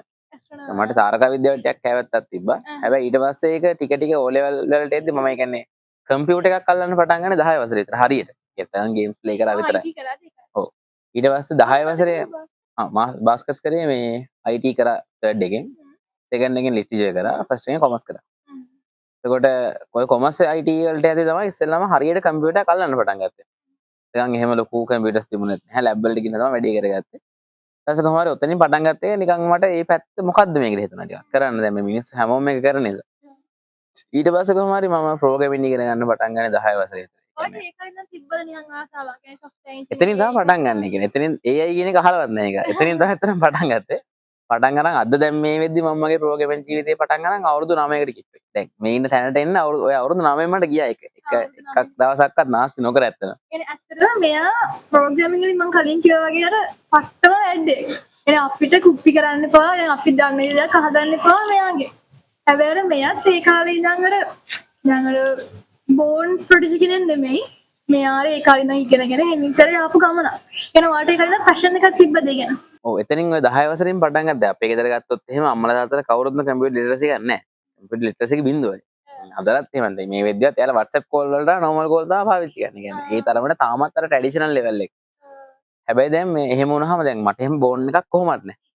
ඊට පස්සේ මම බිල් කරගත්ත ඇත්තම අදින්නේ මම 10 වසරෙන් පටන් ගත්තා. ඕකෙදි මට තේරුණා මම මේ පැත්ත නිකන් ගියොත් හොඳයි වගේ කියලා. සයන්ටිස්ට් ඉන්නේ පැත්තකට ගියා. ඒක ගියා පැත්තකට ගියා. SC පැත්ත, ඒ කියන්නේ SCම කියලා දන්නේ නැහැ. මේ වගේ ප්‍රොඩක්ට් එකක් ඩෙවලොප් කරගන්න තියෙන තත්ත්වෙට ගියා නම් හොඳයි කියලා. ප්‍රොඩක්ට් ඩෙවලොප්මන්ට් නෑ කියන්නේ software product එකක් ඩෙවලොප් කරගන්න දැන් මේ වගේ හදන්න පුළුවන් තත්ත්වයක හොඳයි කියලා. තේරුමක් තිබ්බනේ අර software engineering. ඔව් එහෙම තේරුමක් තිබුණා. ඊට පස්සේ කොහොම හරි මම O level ඉවර වෙලා e software එකේම නිට්ටම branch එකේ software engineering diploma එකක් කරා. PSN assured එකක්. ඊට පස්සේ එතනින් තමයි පටන් ගන්නේ හරියට programming කරා. දැන් O level කාලේ අපි කරේ Pascal. Pascal සහ HTML වගේ languages. ඊට පස්සේ අතනට ආවට පස්සේ එතනින් මම එනකොට ඒ passion එක නිසාද වයි ඔව් එතන ගියේ passion එක නිසා. ඔයාලට කවුරුහරි කිව්වද? يعني මෙහෙම ඔයා මැක්ස් එක IT කරලා මෙහෙම මට දරුණුවටම කිව්වා මේ කියන්නේ මං හොය හොයද්දී දැන් මම මුලින්ම කැමැත්ත තිබුණා ඇත්තටම කොමර්ස් කරන්න. يعني කොමර්ස් කරන්න කැමැත්තක් තිබ්බා කියන්නේ දැන් අපේ කොමර්ස් ටිකක් හරි ජොලි ඉන්න මිනිස්සේ ක්‍රියා ඒ ගැන කියද්දි එයා කරම යුනිවර්සිටි එකේ අර වල ටීචර් නිසා විෂයට ආසාවක් ඔව් ආසාවක් ඇති. එයා හින්දා ඇත්තටම කොමර්ස් මං එයා මතක් කරන්නේ යොහන් කලුකම් පිටියස මේ අර මම IT ගියෙක් කෙනාගේ අයියා. එතකොට මේ එයා මාරම ලස්සනට ඒ ලස්සන ඒ සබ්ජෙක්ට් එක කවර් කරා. ඒකට තමයි ආසාව ඇති වුනේ. ඊට පස්සේ කොහොම හරි ඔහොම එද්දි IT වලට ආසාවක් තියෙනවා. කොමර්ස් ප්ලස් IT තමයි කරන්න ගියේ. හැබැයි මට කියන්නේ මම O level maths වල දක්ෂයි. O level maths වලට ඒක ටැලන්ට් එකක් තිබුණා. ඒ කියන්නේ සාමාන්‍ය ප්‍රශ්න නෙවෙයි. මට ලොජිකලි දෙයක් හිතන්න පුළුවන්. ඔයා කැමති විෂයක් තිබ්බද? කැමති ඔව් තිබ්බා. සිංහල කැමති නැහැ. නෑ බුද්ධාගම. හේතුව තමයි දැන් ඒක ආගමක් කියලා කිව්වට මම විශ්වාස කරනවා ඒක දර්ශනයක්. ඒක මම විශ්වාස කරන දෙයක්. මම දන්නේ කොච්චර දුරට මම ඒක ඇතුලේ ඉන්නවද නැද්ද කියලා. හැබැයි බෞද්ධ කියන දර්ශනයක්. ඒක ආගමක් විදිහට උගන්වන්න බෑ. ඒක උගන්වන සුදුසු පුද්ගලයෝ නෑ මේ වෙද්දී කියන්නේ. ඇත්තටම ගුරුවරයෙක්ට බුද්ධ ආගම උගන්වන්න බෑ. අයිතියක් නෑ. ඒකට ඒකේන හරියට මහානදම් පුරපු බෞද්ධ කියන්නේ බෞද්ධ දර්ශනවල ජීවත් වෙච්ච කෙනෙක් වෙන්න. හරියට කිව්ව චීවරධාරියෙක් වෙන්න ඕන. ඒක මනින්නත් බැහැනේ. මයින් බෑනේ ඒක. පත් වෙලා දරහත් වෙලා දීලා මයින් නෙදී. මයින් බෑනේ. ඊය පේප් එකක් දෙනවා අපි මෙයාකට කටපාඩම් කරලා බුද්ධාගමගේ ජීවිත කාලේ එක එක දේවල් කටපාඩම් කරලා ලියන හැනේ කටපාඩම් කරලාගේ අපි මේ සත්‍ය තේරුම් ගන්නවා කියන්නේ. අනේ දැන් නිකන් හිතන්න අපි බුද්ධාගම පීරියඩ් එකට ගිහිල්ලා ළමයි පන්ති සද්දාගම උට ගහනවා. එතකොට මොකද? එතන කොහෙද බුද්ධාගම කියන එක අඩුම ගානේ උගන්නන මනෝසයවත් එහෙම නැතුව මම මේ විෂය ඉගෙන ගන්න කැමතිත් නෑ. මට කොහොමද B එක තියෙන බුද්ධාගමට. මේ එතකොට ඒක තමයි එතන දත්තේ. සිංහල වලට මම ආසයි සාහිත්‍ය නිසා. ඒ කියන්නේ සිංහල වලට ආසෝනේ සාහිත්‍ය හින්දා. ඉතින් මේ කොහොම හරි ඕකත් එක්ක අරක තමයි එපාම කරපු සබ්ජෙක්ට් එක. හැබැයි මම ඔව් නෑ ලිටරචර් වලට එහෙම අකමැත්තක් නෑ. බුද්ධාගම. මේ අනිත් ඒවා අවුලක් නෑ. ඒවා normally හොඳටම ගියා. ඒවට රිසල්ට් උත් තියෙනවා. අරක තමයි අවුල් සබ්ජෙක්ට් එක. කියනවා ඒක නම් උනන්දුවෙන් වැඩ කරගෙන ගියා සාමාන්‍යයෙන්. O level 10 වසරේ ඉඳන් වැඩ කරන්න පටන් ගත්තා. 9 වසරේ නම් පිස්සු ගෙලිය.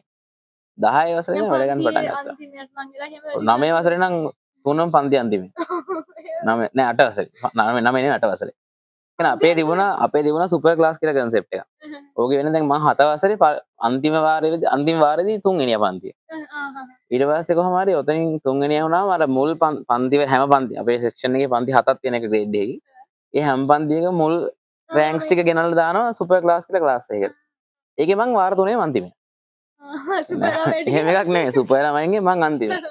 හැබැයි අන්තිමට ඒ සුපර් ළමයින්ගෙන් අද වෙද්දි මම දැනුවත් කැම්පස් ඉන්නේ මමයි තව දෙන්නෙක් තුන් දෙනෙක් විතරයි. ඔව් මේ කැම්පස් එකේ අපේ ඉස්කෝලේ කවුරුත් නැහැ. මොරටුවේ අපේ ඉස්කෝලේ කවුරුත් නැහැ. මං විතරමයි ඉන්නේ. ඉතින් අයිලන්ඩ් රෑන්ක් එක දැම්ම රෑන්ක් එක අපිට රෑන්ක්ස් එන්නේ නැහැ හැබැයි සාපේක්ෂව ගත්තාම මං විතරයි. එතකොට වෙන ජපුරේ ඉන්නවා කෙම කීප දෙනෙක් අපේ උඩ බැචස් වල කට්ටිය. ආයේ මෙහෙත් ඉන්නවා අපෙන් ඉඳලා A level වලට වෙන ස්කෝල වලට ගිය කට්ටිය. අපේ ස්කෝලෙන්ම ආව කෙනෙක් එහෙම නැහැ. මම විතරමයි මෙතන ඉන්නේ. එතකොට ඉතින් මේ ඒක මේ ගත්ත ග්‍රේඩ් යන රෑන්ක් එක ඩිෆයින් කරන්න බෑ ඔයා කවුද කියලා. ඔව් මම කියන්නේ ඒක. මම ගන්න දැන් ඇත්තටම A level කාලේ මම මහන්සි වෙත්තා නම් දැන් මම වැඩ කරන්නේ නැහැ. දැන් මම A level කියන්නේ මට A level කාලේ තිබ්බ ඇකඩමික් වුණා. එන මේක කොහොමද ගොඩ දානවා කියන්නේ අන්තිම මොහොතේ ආවේ යන්නේ උන. හැබැයි දැන් වෙද්දි ඒක නෑ මට. මේ වෙද්දි මට ඕනේ නෑ සතුටින් ඉන්න ඕනේ කියන දේ. අනිත් අයට උදව් කරලා. එහෙම හරි. සතුට කියන්නේ සතුට කියන දේ මට එතනින් හම්බෙන නිසා මම ඒක කරනවා. දැන් මේ වෙද්දි මම මගේ ප්‍රොජෙක්ට් එක කරනවා අනිත් හැමෝගේ ප්‍රොජෙක්ට් කරනවා. එතකොට ඒ සතුට තියෙන්නේ එතන මට ගොඩක් අනිත් අයට උදව් කරපෙන්න. උදව් කරනවා. ඔව්. ඒක මටත් තේරලා තියෙනවා දැන් අර සමහර ලාවට අපි ගොඩක් වෙලාවට අපි ගැන හිතනානේ සෙල්ෆිෂ් නේ. හැබැයි ඇත්තටම අර විදෝ බස් එකේ යද්දී වුණා අතර අපිට බස් එකේ සැපයට වඩලා යන්න පුළුවන්. හරිම කම්ෆර්ටබල් එක. හැබැයි අර ආච්චි කෙනෙක් දැකලා එයාට සීට් එක දුන්නාම තියෙන්නේ මාර එක. ඔව්.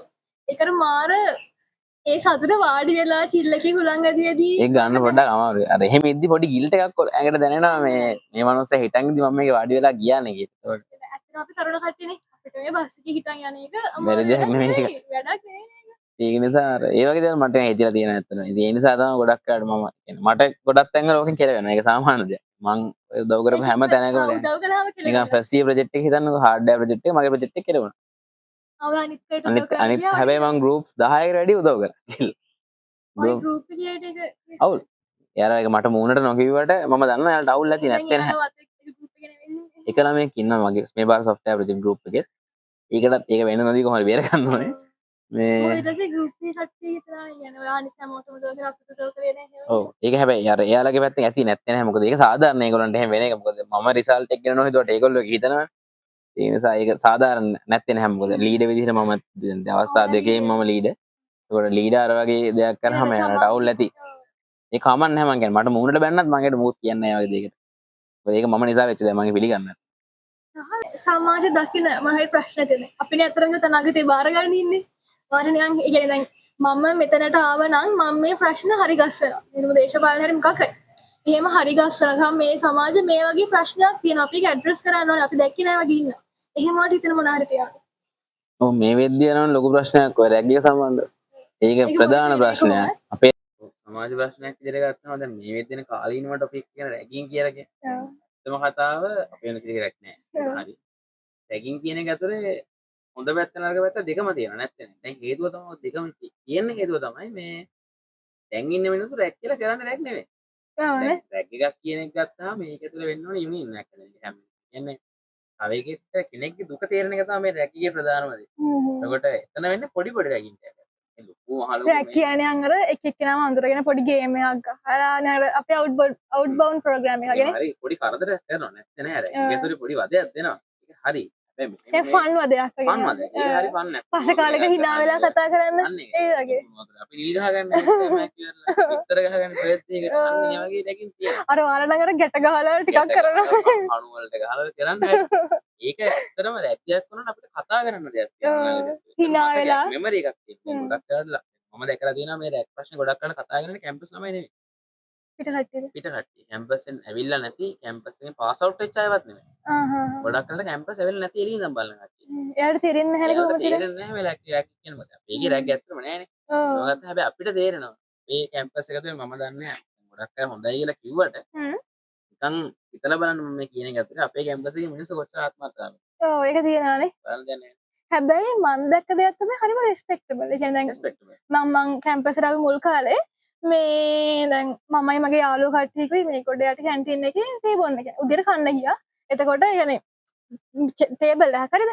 ඒ ටේබල් එකේ එක අයියා කෙනෙක් විතරක් හිටියා. يعني සීනියර් කෙනෙක් අනිවාර්යයෙන්ම. එයා හිටියා කකා හිටියා. ඊට පස්සේ දැන් අර එයා ඉන්න නිසා අපිට වාඩි වෙන විදිහක් නැහැනේ කියන එයා කන ගමන් ගියා. يعني කටේ දාගෙන එහෙම ගියා. يعني එයාට තිබුණේ මම සීනියර් උඹලා හිටගෙන ඉඳපන් ඔහොම කියලා ඇටිටියුඩ් එක තියන් ඉන්න තිබ්බනේ. එයා එහෙම නෑ. ඔයාගේ මෙතන ගොඩක් කට්ටිය ඉන්නවා මං ඉන්න එක යාලට වදයක්. එහෙම කියලා තේරුම් අරගෙන ගියා. අර ඒ විදිහට මාරම රෙස්පෙක්ටබල් සහ තැන තැන කුණු දාන්න ඒවා නෑ. ඒ වගේ මැනර්ස් තියෙනවා. يعني ආත්මార్థකාමී තමයි. හැබැයි අනිත් පැත්තට හරිම ප්‍රොෆෙෂනල් කරනවා.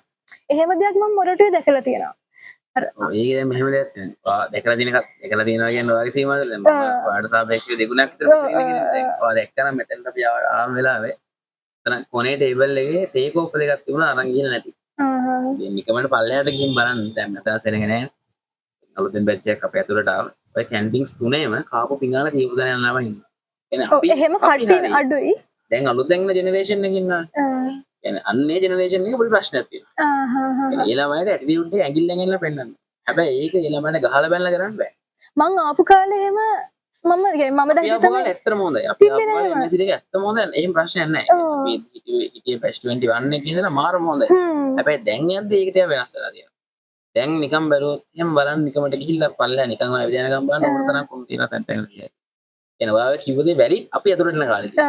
දැන් ඉස්සරහට තව අවුරුදු අර මං ආපු කාලේ දැක්ක වෙනස තමයි ඒක. ආපු කාලේ ඕකේ දැන් ඉස්සරහට දී ක්වොලිටි එක නැහැ. දැන් ඉන්න ළමයි අපි දැන් සාමාන්‍යයෙන් හිතන්න මෙහෙම අපි ගෙදරකට ගියා කියලා දන්නවා. දැන් සාමාන්‍යයෙන් අපි ගෙදරකට ගියා නම් ගෙදර කැම්මේසයක් තියෙනවා අපි කන්න කලින් අර ආව ආගන්තුකට එක දෙනවනේ. ගොඩක් වෙලාවට කෙනෙක් ආගන්තුකෙක් આવත් අපි යාර දීලා තමයි කැම ගන්න. දැන් ඉන්න ළමයිගේ ක්වොලිටි එක නැහැ.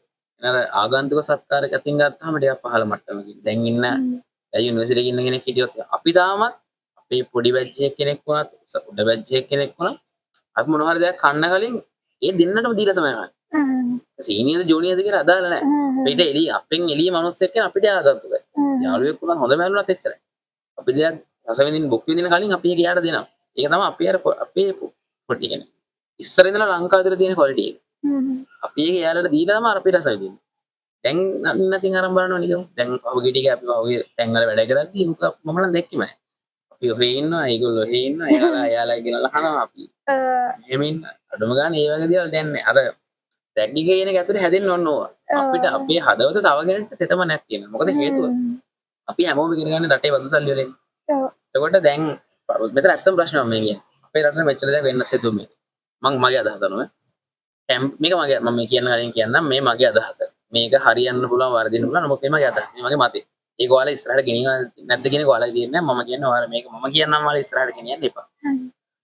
දැන් අපි හැමෝම ඉගෙන ගන්න බදු සල්ලි වලින් අපේ රුපියලක්වත් ගන්න නැහැ මේක ඉගෙන ගන්න. ඔව්. හැබැයි අපි ගෙවන බදු සල්ලි වල දැන් මේකෙන් අපේ ෆැකල්ටි නම් පාස් අවුට් වෙච්ච බජස් 19ක් ඉන්නවා.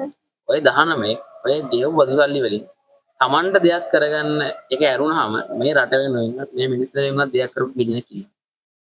ඇත්තටම අඩුයිනේ. අඩුයි කියන්නේ නෑ ඇත්තටම නෑ. මේ රට මෙතන පත්තුනේ ඔය නිසා. හරියට බදුවක් ගෙවන්න නැති රටක් නේ මිනිස්සු. ඒ බදු ගෙවන එක ඉතින් ඇත්ත කතාව කෙනෙක් වැඩි ලංකාවේ වැඩිපුර තියෙන වක්‍ර බදුනේ. වක්‍ර බදු ඍජු බදු අඩුයිනේ ඉතින්. එහෙම වෙන්න හේතුවත් ඒක තමයි. ඍජු බදු අඩු වෙන්න හේතුව අපි හින්දුනම ගෙවන්නේ නෑ. සහ ගොඩක් අය රට යනවානේ. ඒක අපේ බුද්ධි ගලණය ලොකු ප්‍රශ්නයක්. ඇත්තටම තියෙන මෙතන ආත්මහත්‍යාව. නැද්ද? මොකද හේතුව දැන් මිනිස්සු දැන් නිකන් හිතන්නකෝ දීවරයෙක්ගේ ළමයි දීවරයෙක් හිතන්නකෝ.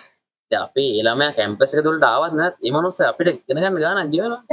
හැබැයි අපි කවදාවත් ඒ මිනිස්සු ගැන හිතලා දෙයක් කරලා දෙනවා. ඒක තමයි. ඒක ඇත්තටම හොඳ පොයින්ට් එකක්. මම ගොඩක් දැන් මම හිතන් අරවහම මගේ අනාගත බලාපොරොත්තු මොකක්ද කියලා. එහෙම විශේෂයක් නැහැ. හැබැයි එකම එකක් විතරක් තියෙනවා. ඒ තමයි මම හිතන් ඉන්නේ මම මේ පාස් අවුට් වෙලා හරි මොකක් හරි දෙයක් කරලා මම ස්කෝලේ නැත්තම් මේ වගේ යුනිවර්සිටි එක අනිවාර්යයෙන් උගන්වන්න වෙනවා කියන්නේ. හේතුව මම ඉගෙන ගත්තේ මට තව කෙනෙක්ට දෙන්න පුළුවන් ලේසිම ක්‍රමය තමයි උගන්වන්නේ. ඔය අර ෆියුචර් සර්විස් එකක් මම දෙන්න බලාපොරොත්තු වෙනවා ඉස්සරහට. දැන් මම දැනටත් এডুকেෂනල් ඇකඩමික් ෆීල්ඩ් එකේ ඉන්න කෙනෙක්. ඔයා එනවා කිව්වා දැන් ජොබ්ස් කරන කට්ටියටත් MSc පවා කරනවා කියලා කොහොමද ඒ නොලෙජ් එක? ඒක දෙන්නේ නැතරම් මම කියන්නේ මම උගන්වන ස්ටුඩන්ට්ස්ලා මම අපි MSc කෙනෙක් ගත්තොත් එහම එක එක ෆීල්ඩ්ස් වල ඉන්නේ. අපි ඉන්න ෆීල්ඩ් එකේ ඇතුලේ අපි ටිකක් දුරට ගිහිලා තියෙනවා. අපි සාමාන්‍ය දුරකට ඇත්තටම ගිහින් තියෙනවා. ඒතකොට අපි ස්ටුඩන්ට්ලාව ගනිද්දී එයාලා එක එක තැන් වල රෙජිස්ටර්. ඒක රෙජිස්ටර් වෙද්දී එයාලා ඉන්නේ තර වොකේෂනල් ප්‍රෝග්‍රෑම් එකට තමයි. ඔය කියන්නේ ඩිග්‍රී කරපු කට්ටිය කරපු නැති කට්ටිය. එයාලා ඉන්නේ ඩිප්ලෝමා එක අරගන්න ඉතින්. ඒක ඩිප්ලෝමා එකක්ද නේ? වොකේෂනල් ට්‍රේනින් එක ගන්න. ඒක ගන්න එනවා. එතනදී අර එක එක ලෙවල්ස් වල MSc කරන කට්ටිය PhDs කරන කට්ටිය ඉන්නවා. දැන් එයාලයි අපි අතරම හරි වෙනසක් තියෙනවද? ඔයාලගේ හොඳ ක්වොලිටි එකක් තියෙනවා. හැම වෙලේම එයාලා සෑහෙන ප්‍රොෆෙෂනල්. දෙයක් කතා කරද්දී උනත් ප්‍රශ්න උත්තරයක් දෙන්න ගොඩක් ප්‍රොෆෙෂනල්. අපිට සාපේක්ෂව. අපි එහෙම නැහැ. හැබැයි මම මෙහෙම දෙයක් දකිනවා. දැන් ඉන්න ජෙනරේෂන් එකට ප්‍රොෆෙෂනල් ටීචින් කියන එක වැඩක් නැහැ. දැන් ඉන්න ජෙනරේෂන් අපි කොච්චර කරද දැන් අපි හිතන ප්‍රොෆෙසර්ස්ලා ප්‍රොෆෙසර් කෙනෙක් කියන්නේ සාමාන්‍ය ෆීල්ඩ් එක මැක්සිමම් එක. එයා ඉන්නේ එක්ස්පර්ට්ම ලෙවල් එකේ. උපරිමයට කියන්නේ. ඒකට ඒ එක්ස්ට්‍රීම් ලෙවල් එක අපිට කවදාවත් ටච් කරන්න බෑ මේ ඉන්න ලෙවල් එක. අපිට එතන ගියාම පුළුවන් අපි. ඔව්. හැබැයි ඇත්තටම ඉස්රායෙල් ප්‍රොෆෙසර් කෙනෙක් කියන්නේ ගොඩක් ටැලන්ටඩ් කෙනෙක්. මොකද අපි දැන් ගොඩක් කාට ජීවත් වෙන්නේ AI ටූල් එකේ. ඒගොල්ලෝ එහෙම නෑ මිනිස්සු කියවලා ඊට පස්සේ කියන පෝර්ටල්ස් පාවිච්චි කරලා ලයිබ්‍රරියත් එක්ක ජීවත් වෙලා එහෙම ගොඩක් ඒවා ලොකු තේරුම් දැනුමක් ගත්ත අරගෙන ආව කෙනෙක්. ඒකට එහෙම කෙනෙක් තමයි දැන් ඉස්රායෙල් ප්‍රොෆෙසර්ස්. දැන් ඉන්න කට්ටිය එහෙම නෑ ගොඩක්. දැන් එන කට්ටිය ගොඩක් වෙලාට එන්නේ ඔය AI ටූල් වල සපෝට් එකක්. ඒකට එහෙම වුණාම එයාලගේ එක පැත්තක් කඩවුන්ලා තියෙනවා. මම කියන්නේ ඒකත් පැත්තකට දාන්න ඕනේ. ප්‍රොෆෙසර්ස්ලා විතර නෙමෙයි හැම ෆීල්ඩ් එකකටම තියන්නේ. හැමෝම එහෙම. ඒක පැත්තකට දාන්න ඕන මම කියන්නේ. ඒකට එහෙම දැනගදී අර මනුස්සරදී දැනුම අපිට නෑ. හැබැයි ඒ මනුස්සයා පාවිච්චි කරන්නේ තාමත් ඒ මනුස්සයාගේ ජෙනරේෂන් එකට ගැලපෙන ස්ට්‍රැටජි එකක් නම් ටීච් කරන්නේ. ඒ අප්‍රෝච් එක නම් ඒක මේ ජෙනරේෂන් එකට ගැලපෙන්නේ. දැන් ඉස්සර හිටපු ජෙනරේෂන් එකට රැග්ගි කියන එක ගහලා දෙන්න පුළුවන් වුණාට දැන් ඉන්න ජෙනරේෂන් එකට ගහලා දෙන්න. එතකොට දැන් ඉන්න ජෙනරේෂන් එකට අනිත් කෙනා ගැන තෙතමනයක් ඇති කරන්න ඕන නම් ඒකට වෙන ක්‍රමයක් පාවිච්චි කරන්න. ඕනේ යෝජනාවක් තියෙනවද ඒක? නැහැ මේ යෝජනා. කිසිම යෝජනාවක් නැහැ. මේ එතකොට ඒකට වෙන දෙයක් තියෙනවා. වෙන ක්‍රමයක් පාවිච්චි කරන්න ඕන. එතකොට ඒ වගේ දේවල් තමයි සාමාන්‍ය අපි අර රැග්ගි කියන එකත් සැරෙන් සැරේ මාරු වෙනවා මම කියන්නේ. ඒක මෙහෙම තිබිලා හරියන්නේ නැහැ. දැන් එකම හරියන්නේ. කොහොමද මිනිස්සෙක්ගේ ඇඳුමක් ගලවලා පහර දෙනවා කියන එක ගැලපෙන්නේ නැහැ. ඒක තනිකරම හිංසනයක්. ඒක වයලේෂන් නෑ. ඒක හරියන්නේ නැහැ. රැග්ගි කියන එක ඇතුලේ මනුස්සය එකතු කරන්නේ. කියන්නේ අනිත් කෙනාට එයාගෙන දුකක් ඇති වෙන දෙයක් තියෙනවා. හරි. ඊට පස්සේ ඒ හැරි සමාජ ප්‍රශ්නයක් වලට මොකක්ද හිතෙන්නේ? සමාජ ප්‍රශ්න. අනිත් එක තමයි අර මං කිව්වද. එහෙම නැතුව අර එන ආත්මාර්ථකාමී පිරිසින් ඉඳලා අද විදිහ අපේ රටේ මේ තත්ත්වයක් වෙලා තියෙනවා. අපි කැම්පස් එක ඇතුළේ ඉගෙන ගන්නවා. මම මේක දෙනවා ඔයාලා අනිවාර්යෙන් මේ දේ කරන්න පුළුවන් නම්. දැන් යුනිවර්සිටි එකක් ඇතුළේ ඕගොල්ලෝ ඉගෙන ගන්නවා නම් මේ වෙද්දී. ඔයාලා ඉගෙනගෙන මෙතනින් පාස් අවුට් වුණාට පස්සේ පුළුවන් නම් ඕගොල්ලෝ මේ ඉගෙනගත්ත මිනිස්සුන්ට දෙයක් කරන්න බෑ. ඒක මම කියන්නේ ඕගොල්ලන් මිනිස්සු එක එක කතා කියන බොම මොඩයි. ඒක අනම්මනම් කියලා. ඔව් එහෙම මොඩ කමන්නේ. ඒක මොඩ කමනම් කමන්නේ. හැබැයි මතක තියාගන්න අපි නායකාරයෝ. අපි නාය හැම වෙලේම අපි නාය. මේ රටට මේ මිනිස්සුන්ට අපි නාය ලක්ෂ ගණන් නැහැ. අපි ප්‍රයිවට් කැම්පස් එකක් ගත්තොත් ඩිග්‍රී එකක් ලක්ෂ 30කට වඩා යනවා. අපි ලක්ෂ ගණන් රටට නාය. අපි මේ මිනිස්සුන්ගේ ණයට අරන් ඉගෙනගෙන අපි මේ සල්ලි වලින් හම්බ කරලා අපි හොඳට ජීවත් වෙන එක. අපි හොඳට තට්ටු කරලා ගහගෙන කාර්යයක් අරගෙන වාහනයක් හදලා ජීවත් වෙන එක. සාධාරණ දිලා ඔයගොල්ලෝ නිකන් හිතලා බලන්න. අපි මහන්සි වෙනා වෙන්නේ නැති. හැබැයි අපි මහන්සි වෙන්නේ ඇත්තටම මහන්සියක් විතරනේ. ඒකට ඕන කරන වීදම දරන්න වෙන මනුස්සය. ඒකත්. ඒකට මේ මනුස්සයෙක් එක සාධාරණ කියලා පොඩ්ඩක් හිතලා බලන්න වෙනවා අපිට. ඒක මම මේක මගේ ඔළුවේ මම නිතර වැඩ කරනවා. මම ඒ නිසා කවදාවත් ඉන්න කෙනෙක් කියන්නේ මම ඇතුලේ ඉන්නවා නම් මම ඕක ලොකුවට මොලේ තියෙනවා. මගේ අදහස සමාජය තුළ තියෙන ලොකු ප්‍රශ්නයක් ඔය බුද්ධිගල් නෙමෙයි කාරණානේ තතන තමයි. ඒ තෙතමනේ නැති. සමනුස්සයෙක් තෙතමනයක් තියෙනවා නම් ඔක වෙන්නේ නැහැ. ඉතින් මේක හිතලා බලන්න ඒක එකක්. ගොඩක් වෙලාවට ඔක තමයි තියෙන්නේ සමාජ ප්‍රශ්නයක් විදියට. දැන් ඔය යූනියන් එකේ ඉන්නවා. ඒකට වර්ණ අනාගතේ නිකන් ප්ලෑන් එකක් තියෙන පොඩ්ඩක් දේශපාලනය පැත්තට යන්න. එහෙම මොකුත් නැහැ. يعني ඒ වගේ අර බලය හොයාගෙන එහෙම මොකුත් නැහැ වගේ. මම මේ අවුරුද්ද පස්සේ යුනියන් එකට නෑ. කියන්නේ මම යුනියන් එකට ගිහින් දෙයක් කරන්න. මට පුළුවන් තරම් මේ ෆැකල්ටි වලින් දෙයක් කරන්න. ඊ මං ඒක දැන් කරා. දැන් ටිකක් අයින් වෙලා පැත්තකට වෙලා ඉන්න ඕන කියලා හිතනවා. මොකද මම දැන් යුනියන් හැම වෙලේම දැන් මේ අවුරුදු දෙකක් තිස්සේ අනිත් මිනිස්සු ගැන හිතලා අනිත් අය ගැන හිතලා දේවල් කරා. ඔයාට කියලා දැන් මට හිතන්න තියෙනවා අර ගෙදරින් දැන් මම මේ අවුරුදු දෙක ඇතුලේ පොඩ්ඩක් පස්සට ගියා. මේ කාලෙදද මම පස්සට ගියා කියලා හිතනවා. මම පස්සට ගියා. මොකද හේතුව මම එක පැත්තකින් හැම පැත්තකම එක පැත්තකින් මම පස්සට ගියා. මම ටෙක්නිකල් පැත්තෙන් සහ මම ඉගෙන ගත්ත දේවල් වලින් මම ටිකක් පස්සට ආවා. මම අලුත් දේවල් මුකුත් කරේ නැහැ. අලුතෙන් මගේ ප්‍රොඩක්ට් එකක් එළියට දුන්නේ නැහැ. ඔයා මේ ප්‍රොඩක්ට්ස් දීලා තියන්නේ. සොෆ්ට්වෙයාර් ප්‍රොඩක්ට්ස් මම දීලා තියෙනවා. මොනවද තියෙන්නේ? දැන් අර නියුමෝනියා ඩිටෙක්ෂන් එකක් මම කරා. ඒක දුන්නා ඊට පස්සේ ඒක අම්මා ගැන හිතලාද? ඒක ටෙස්ට් කරේ නම් අම්මගේ මේකෙම තමයි. අම්මා එක්ස්රේ ඉඳන් ඒ ඔය අම්මා නිසාද වලට එහෙම දැක්කේ? නෑ ඒක නිකන් ඉන්නවා මාත්. එහෙම මේකක් නෙමෙයි. ඒක දුන්නා ඊට පස්සේ ආයේ මම නෙට්වර්කින් පැත්තට ටිකක් කරේ සිමුලේෂන් ටික. ඒව කරා. එතකොට ඔයාලගේ ඩෙවල් ටිකක් කරා. ඒ වගේ වට මොනවද ඉනෝවේෂන්? කොහොමද මම මේ YouTube channel එක පටන් ගත්තත් එක්ක ඒකේ වීඩියෝස් ඉස්සරහට දාන්න ප්ලෑන් කරන් හිටියේ ඒ ටිකේ පස්සට ගියා. එතකොට මම LMS එක බිල්ඩ් කරන්න හිටියා. ඒ free open source LMS එක කොහොමද එකකින් බලන්න පුළුවන් වෙන්නේ. නම් Python ඒ වගේ දේවල් වලට ගොඩක් ප්ලෑන් එක. AI ඊට පස්සේ එතනින් IT පැත්තට. IT පැත්තට. තව කැමති කට්ටිය ඉන්නවනම් එයාලට කන්ට්‍රිබියුට් කරන්න පුළුවන් වෙන සබ්ජෙක්ට්ස් වලින්. මැත්ස් වලින් ඕන දෙයකින් ඒකත් මම ඕපන් කරන්න හිතාගෙන. සල්ලි බලන්න කරනවට නෙවෙයි නිකන් ෆ්‍රී කරන්න. මොකද මං කියන්නේ හැම වෙලේම අපිට වියදම් ගන්න අපි සාධාරණයක් කරන්නේ. ඒ නිසා.